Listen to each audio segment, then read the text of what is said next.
I had worked Calder Ridge Relay Station for 6 years before the night the sky tore open over the salt flat, and by then, I had stopped expecting anything up there worth the watching. The job was simple. Keep the dish aligned, log the weather drones, radio in twice a day to a supervisor who had forgotten my first name. I had taken the post after my wife left, and my daughter stopped calling, because a man with nothing left to keep can still keep a station running, and the desert never asked me to explain myself. That night, the stars did something stars don't do. One of them grew a tail, then a body, then a sound, and came down hard enough that the dish rattled on its mount 2 miles off. I drove out in the relay truck with a med kit and a flashlight, because that was what I had, not because I thought I would need either. The ship was smaller than I expected, and it was not built by anyone I knew. The hull had cracked along a seam that glowed faint blue even as it cooled, and half of it had buried itself nose down in the flat. I found her thrown clear of the wreck, 20 feet out, lying on her back with her eyes open to the sky she had just fallen out of. She had skin the color of a storm coming in, blue-gray and cool under my hands, and her eyes were dark all the way through, no white to them at all, just 2 deep wells that found my face and held there. Her hair was cropped short and dark, soldier short, not the kind of hair anyone grows out for show. She wore a flight suit, not silks, scorched at one shoulder, and a thin band of metal at her brow that I didn't understand yet was a crown. She said something in a language that meant nothing to me. I said the only thing I had, which was, "I'm not going to hurt you," and held my hands open and empty so she could see it for herself. Whatever translated, the words or just the hands, she let her head fall back against the sand and breathed. I got her into the truck and back to the station and laid her on my own cot, the only one in the building. Her shoulder was broken and her side bruised black under the suit, but nothing in her was bleeding I couldn't stop, and by the time I had her splinted and warm under my blanket, she was watching me work with the steady, unembarrassed attention of someone deciding what kind of animal I was. It took 2 days for enough of her language to translate through my old field unit, for us to talk in anything but gesture. Her name was Isra. She did not say Queen. I worked that out from the band at her brow, and the way she said the names of 3 men like she was reciting a debt. Her ship's captain, her second, her guard commander, all 3 of whom had taken the only working escape pod when the rebel fire found her hull, and left her in the wreck to die where it was convenient to call it an accident. They didn't even look back, I said. It seemed important someone say it out loud. They were never mine, she said. I inherited them. A crown does that.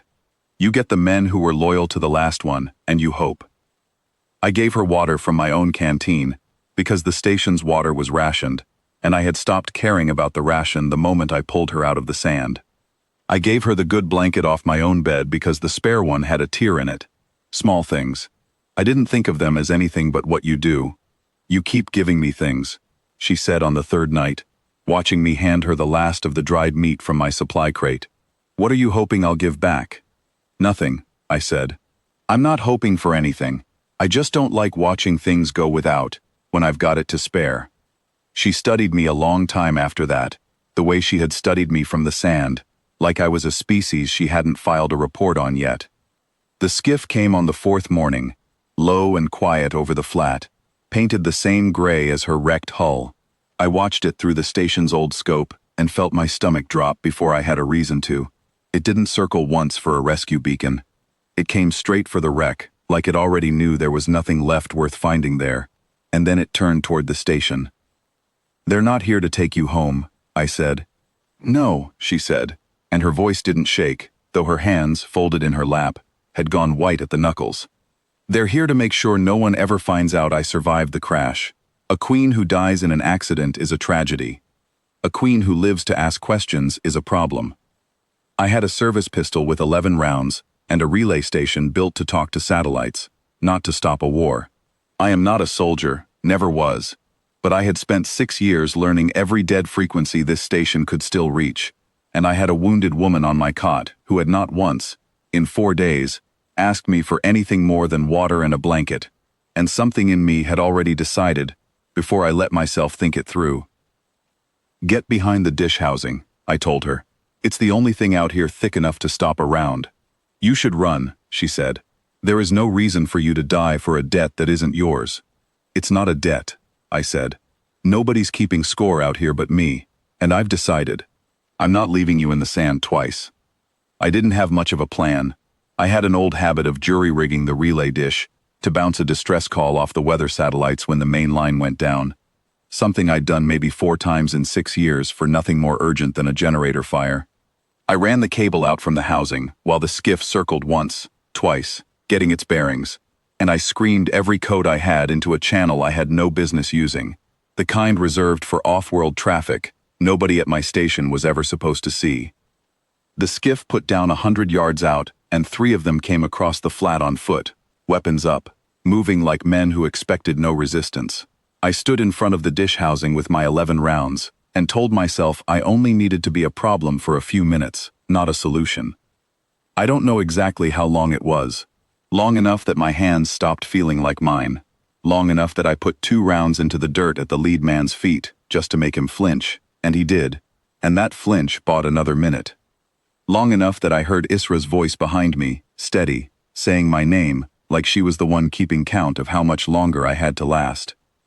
The relay channel crackled an answer before the 3rd man closed the last 20 yards. A voice, not mine, not theirs, cutting in clean over the open frequency, identifying itself as an Allied patrol craft 60 seconds out, and broadcasting their position straight back at the skiff. The 3 men stopped, like the ground had changed under them. Whatever chain of command they answered to, it did not include being caught on an open channel, hunting their own queen in front of a witness with a working transmitter. They were gone before the patrol craft's running lights ever cleared the ridge. I stood there with an empty pistol and shaking hands until Isra's good hand found my sleeve and held on. "You're bleeding," she said, and I looked down and found she was right. A graze along my forearm I hadn't felt happen. "I'm fine," I said, which was true enough. She didn't let go of my sleeve. 6 years out here, talking to nobody who remembers your name. And the first time it mattered, you spent every round you had on a woman who isn't even your kind. "You were the one worth spending them on," I said. She looked at me then, the way she had looked at me from the sand that first night. Except there was nothing left to work out. The patrol craft set down at the edge of the flat, and men who did remember her face came forward with their heads bowed, ready to take her home to whatever was left of a throne worth reclaiming.